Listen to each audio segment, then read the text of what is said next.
Morning. Today is January 28th, 2016. Thank you so much for listening. Today we're going to read Matthew chapter 25. And let's see. This is the parable of the 10 virgins.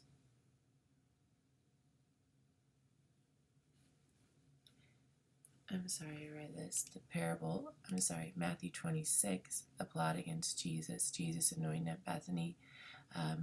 Judas agrees to betray Jesus. Then I'll go into, this is a very long chapter. I will go in tomorrow. Jesus predicts Peter's denial at the Last Supper, which is very interesting to look at. Jesus predicts Peter's denial, and Jesus is arrested. Okay, so here we go. When Jesus had finished saying all of these things, he said to his disciples, "As you know, the Passover is in 2 days from now. It is in 2 days away, and the Son of Man will be handed over to be crucified." Then the chief priests and the elders and the people assembled in the palace of the high priest, whose name was Caiaphas, and they schemed to arrest Jesus and secretly kill him. But not during the festival, they said, or they may riot among the people.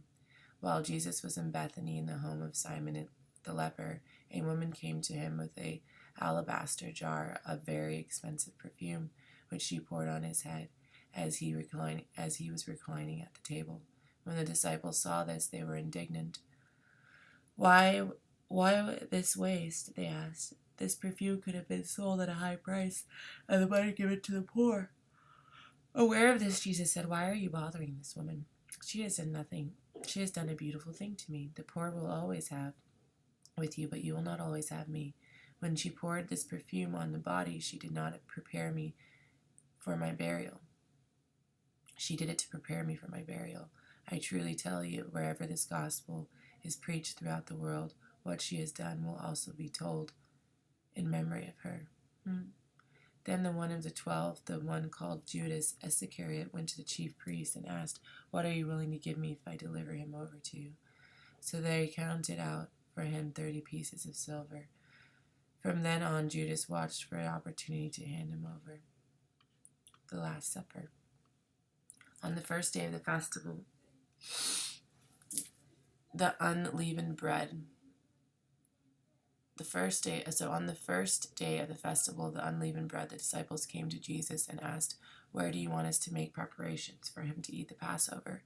He replied, "Go into the city and a certain man and tell him, 'The teacher says, my appointed time is near. I am going to celebrate the Passover with my disciples at your house.'" So the disciples did as Jesus had directed them and prepared the Passover. When evening came, Jesus was reclining at the table of 12, and while they were eating, he said, "Truly I tell you, one of you will betray me." They were very sad and began to say to him one after another, "Surely I don't mean me, Lord." Jesus replied, "The one who has dipped his hand into the bowl with me will betray me. The Son of Man will go just as is written about him. But woe to the man who betrays the Son of Man. It would rather be for him if he had not been born." Then Judas, the one who would betray him, said, "Surely you don't mean me, Rabbi." Jesus answered, "You have said so." While they were eating, Jesus took bread, and when he had given thanks, he broke it, and he gave it to his disciples, saying, "Take and eat this my body." Then he took a cup, and when he had given thanks, he gave it to them, saying, Drink from it, all of you. This is my blood, the covenant, which is poured out for many for the forgiveness of sins. I tell you, I will not drink from this fruit of the vine from now on until the day when I drink it new with you in my Father's kingdom." When they had sung the hymn, they went out to the Mount of Olives. Okay, that's when Jesus predicts Peter's denial. That's just it. This is very, very weighty at the end. This is towards the end of Jesus' life. And I just feel like it's him calling out the last of him, saying everything that's going to happen. Judas does betray him. So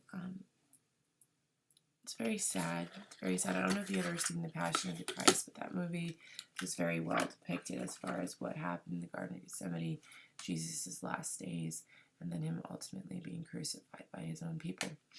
Okay. Not by chance nor happenstance.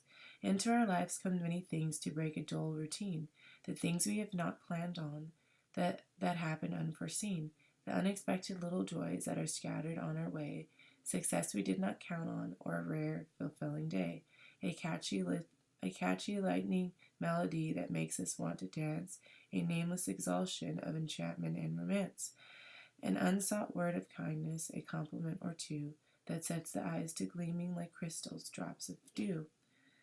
The unplanned sudden meeting that comes with a sweet surprise and lights that heart with happiness like a rainbow in the skies.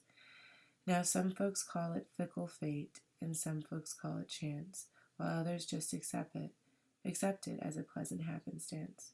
But no matter what you call it, it didn't come without design, for all our lives are fashioned by the hand that is divine, and every happy happening, every lucky break, are little gifts from God above that are ours to freely take. That's beautiful. All right, thank you for listening, and I hope you have a great day. Tomorrow we will read the rest of Matthew chapter 26. We only have a few chapters left in this book, and then we will move on to Mark. There's Matthew chapter 27 and 28. All right, thank you.